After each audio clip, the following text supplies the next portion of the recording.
महाराज जी से राम जी ने रावण को मारने के बाद भी प्रायश्चित किया है, तो वो क्या, उनको क्या फील हुआ, क्या महसूस हुआ कि कहाँ गलती है?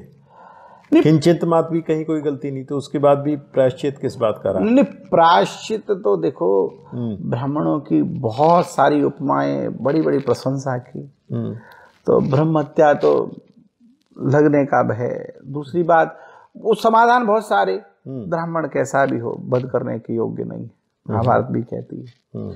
लेकिन पर वो ब्राह्मण वाले कर्म से अगर विमुख हो गया तो ब्राह्मण ही नहीं रहा। लेकिन देखिए, कर्म की क्या है, ये साधन उसने अपना, कोई भी ऐसा कर्म जिसको आप अनुचित ठहराएं, ऐसा कार्य कौन सा?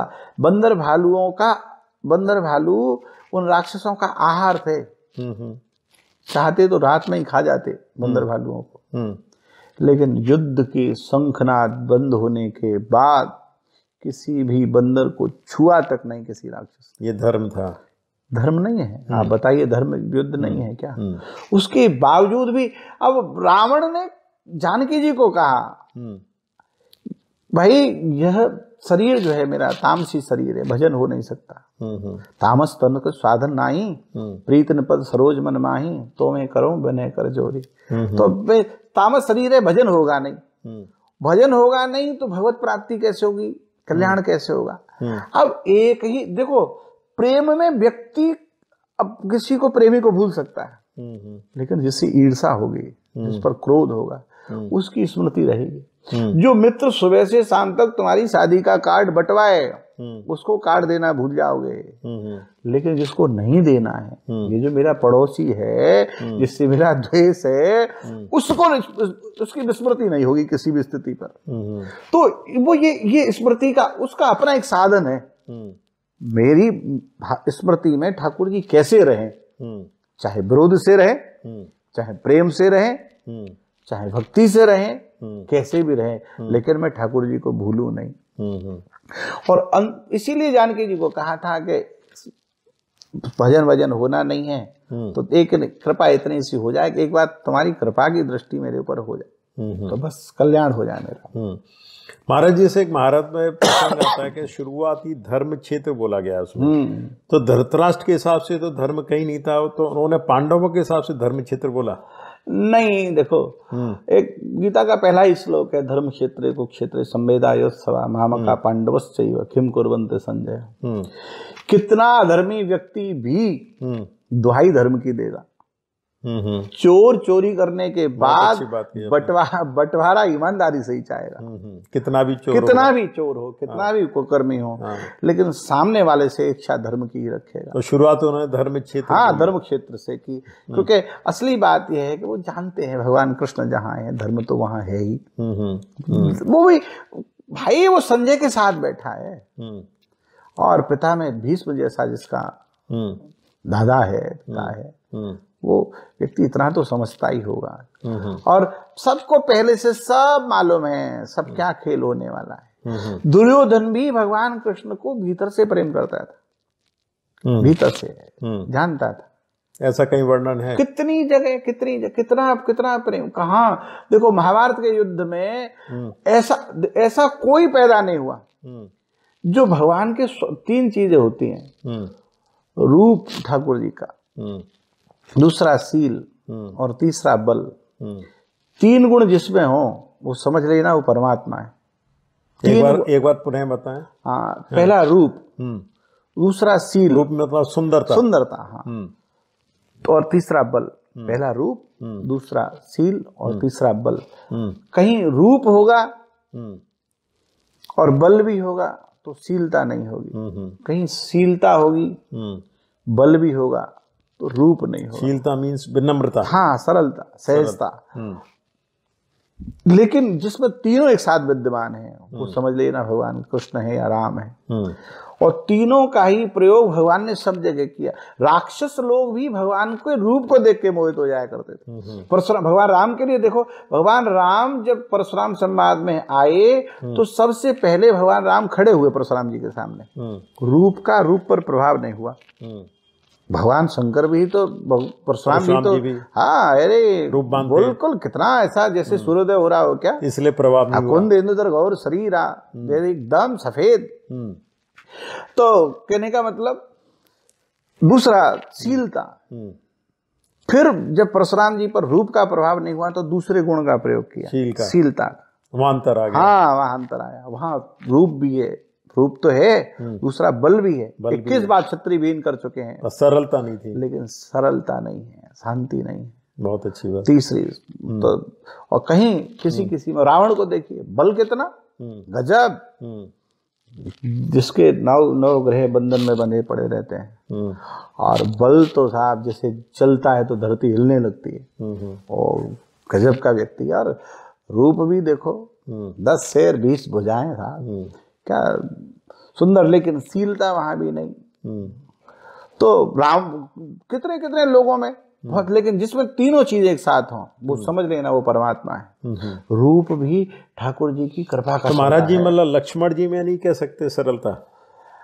नहीं, सरलता, लेकिन क्रोध, वहां क्रोध विरोध नहीं है। देखो ये क्रोध वहां है जहां विवेक खत्म हो जाए। क्रोध वो है जहां विवेक खत्म हो जाए, वो क्रोध है। विवेक युक्त क्रोध हाँ, नहीं है। विवेक अगर आपका रहता है, उसके साथ अगर क्रोध है तो वो क्रोध नहीं है। जैसे राम जी का समुद्र के समय जो क्रोध नहीं, वो हाँ वो भी, लेकिन आपकी बात ने लक्ष्मण जी की कही, तो लक्ष्मण जी के लिए वहां क्या शीलता नहीं है? बिल्कुल है, वहां भी शीलता है।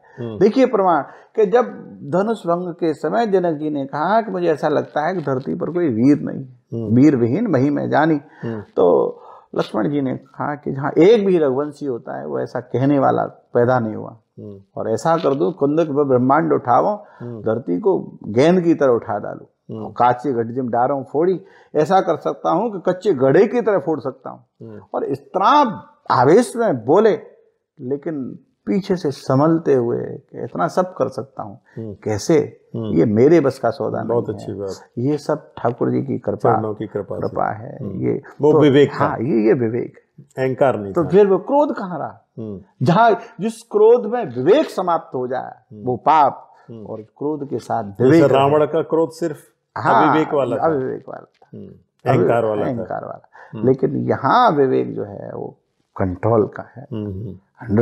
कभी स्वामी जो क्रोध में स्वामी को भी भूल जाए वो पाप है। जैसे परशुराम जी का क्रोध, परशुराम जी का देखिए, परशुराम जी भी परमात्मा के अवतार हैं। वो सारी लीला है ठाकुर जी की, और वो भी परमात्मा की परीक्षा के लिए अंत में क्या शरणागति हुई, वो भी बार बार कहने वाला परशुराम, वो बार बार भगवान को दंडवत करते हैं, और एक भी बार परमात्मा राम के लिए अपशब्द का राम कह करके पुकारा, श्रीमान न लगाए, क्योंकि वो भी अवतार तो है ही, और वो भाई पावर वाला आदमी जब होता है ना, कैटेगरी बराबर की होती है, तो फिर बराबर वाले से तो बराबर के तरीके से ही बात करते हैं। तो परशुराम जी ने भी ऐसा नहीं हुआ होगा कि भगवान राम खड़े हों और परशुराम बैठ गए हों ना, जब मालिक खड़ा है तो सेवक भी खड़ा रहे। महाराज जी से आज कलयुग में इन कथाओं का कोई प्रासंगिक कोई इस तरह का माहौल बन सकता है, या सिर्फ कथाओं तक ही सीमित रह सकती हैं? नहीं, कथाओं का मैंने बताया ना, कथाओं का कारण ये है कि ये सब व्यापारिक कॉमर्शियल सा हो गया है। अब वो मतलब हमारे आचरण में ये कैसे आ सकती हैं? आचरण में आएगा ठाकुर जी की कृपा से, और ये परमात्मा पर एक बार विचार करने का विचार भी मत करो, एक बार अपने आप को छोड़ दो। अब जो क्रिया होगी वो तेरी होगी, अब अच्छा कराना है बुरा कराना है तेरा है, लेकिन उसके बाद परिवर्तन न हो, उस विचार में परिवर्तन ना हो। भगवान कृष्ण ने गोपी गीत में कहा है, गोपी गीत में भागवत में वर्णन आता है, प्रणत देह नाम पाप कर्षणम। तो वो उन्होंने कहा कि भगवान कृष्ण उपनिषद का सूत्र है कि कोई एक बार मुझे प्रणत हो जाए, प्रणत देहिराम पाप कर्षणम, तो मैं उसके करोड़ों जन्मों के पापों को उसी समय खींच लेता हूं एक बार प्रणाम करने के बाद। लेकिन प्रणाम करने का ऐसा कौन होगा जो ठाकुर जी को प्रणाम नहीं करता हो? अनेकों बार, फिर भी पाप क्यों नहीं करते? इसका कारण यह है कि हम अभी पूर्ण रूपेण प्रणत नहीं हुए। प्रणित का अर्थ है पूर्ण रूपेण समर्पण। मैं रहूं ही ना, मैं हूं ही नहीं, जो कुछ है मैं है ही नहीं, मैं है ही नहीं। अभी आपने मुझसे कहा था कि आप कहाँ तक, तो मैं कहाँ तक मैं हूं ही, जब अभी मैं हूं इसका मतलब शुरुआत नहीं है, मैं यहाँ तक पहुंचा मीन्स मैं हूँ, इसका मतलब यह है। जहाँ मैं है वो तब शरणागति है ही नहीं, जब तक मैं नहीं। महाराज जी, जैसे इसमें भागवत में गोपी गीत का काफी मतलब महत्व बताया गया है, उसके बारे में कुछ बताएंगे? गोपी गीत तो ठाकुर जी का रास पंचाध्यायी तो कुछ इसका अर्थ या गा के बताएं या कुछ इस तरह का? नहीं है, ये प्रसंग ऐसी चीजें होती हैं ना जी के ये बहुत धार्मिक सी चीजें हैं, और ये सारा खेल भाव का है। गोपियों ने भगवान कृष्ण को कितना किस स्थिति पर अपने आप को समर्पित कर दिया, और बहुत वो सुंदर समर्पण था पूर्ण। हाँ। मैंने सुना है कई बार गोपी गीत गाते गाते कहते अत्यधिक भावुक हो जाते हैं। हाँ, तो वो कारण मैं इसीलिए उस विषय पर, आपने मुझसे कहा कि मुझे गाकर थोड़ा सा सुना, मैं इसलिए उसमें जाना नहीं चाहता, क्योंकि हम जो कर रहे हैं चर्चा, उस चर्चा में फिर वो भाव बिगड़ जाएगा, और फिर मैं उस स्थिति पे नहीं रहूंगा कि फिर मैं आपके सवालों का जवाब दूं। सवालों का जवाब तो जब विवेक है हमारा और बुद्धि काम कर रही है, तभी तक सवालों का जवाब दिया जा सकता है। भाव और पूर्ण है पूरा। हाँ, नहीं, फिर वो वहां अगर हो गया काम, शब्द मौन हो जाते हैं, शब्द मौन हो जाते हैं। पर उसके बारे में कोई चर्चा, जैसे लोगों को उसका क्या लाभ मिल सकता है अगर वो उसका कंठस्थ याद करें या गायन करें? नहीं, गोपी गीत तो ऐसा कहते हैं, जो कोई व्यक्ति नित्य प्रति गोपी गीत का पाठ करता है और भाव से करे, तो मेरा अपना भाव है कि जीवन में एक बार कृष्ण दर्शन जरूर होता है। अच्छा। एक बार।